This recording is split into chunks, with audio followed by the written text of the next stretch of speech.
Hello, pob benedicti, every blessing to you. What do you never leave home without? Your keys, your phone, these days I suppose a mask, unfortunately. Well, I never leave home without one of these. In fact, I learned a long time ago to keep one in the glove compartment of the car, just in case I should arrive somewhere and find that I don't have the dog collar. You may say, well, that's a bit ridiculous. I mean, after all, if you're a Christian, if you have Jesus in your life, you can be part of his work in the world. Why do we need special clothes to mark out some people as being important in a different way? And that's fair comment, of course, we can all speak for God. But when you do wear one of these, it's amazing the effect it has on people. Sometimes very negative. It can be like a lightning rod that gives them permission to tell you why they don't believe, or why the church is a place they're never going to go, to tell you the sad stories of how they've been excluded or treated badly, even maybe abused, or why they think religion is something toxic in the world, or why they think people who believe are deluded. And it's good. It's good that it gives people permission to say those things. Even if I wasn't personally the person that let them down, I do represent the church and the faith that did. And of course, there are many occasions when in a hospital or in the street or somewhere else, seeing a dog collar makes people tell you that they long for prayer, or they have questions, or to feel that maybe you're someone that might listen to them in a time of great need.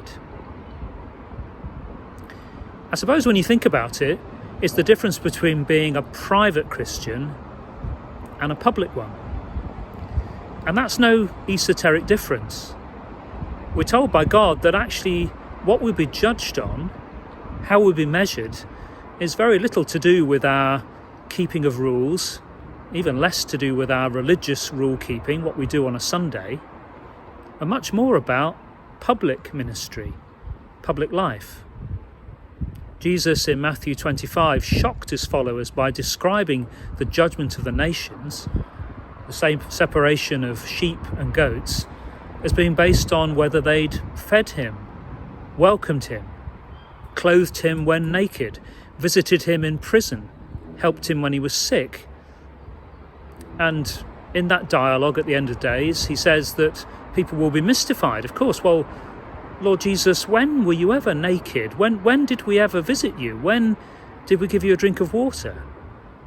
And he explains, well, if you did it for anyone in need, for the least in this world, the most excluded, the poorest, if you just acted out of kindness, then knowingly or not, you were serving me, loving me, because I'm in the poor, I'm in the public. It's a challenge to us. Is our faith just something about our own spirituality, or something to be enjoyed with like-minded people, a certain kind of Christian, or when we gather in church? Or are we willing to go public? Not because we're good enough, I'm certainly not good enough, but because we believe that when we visit, the church visits. When we show love, the church shows love. If you like, every time I wear this dog collar, wherever I go in it, you go with me. So here's the challenge. If you're a person of faith, if Jesus is in your life, are you willing to take that step from private to public? To go into all the world with God?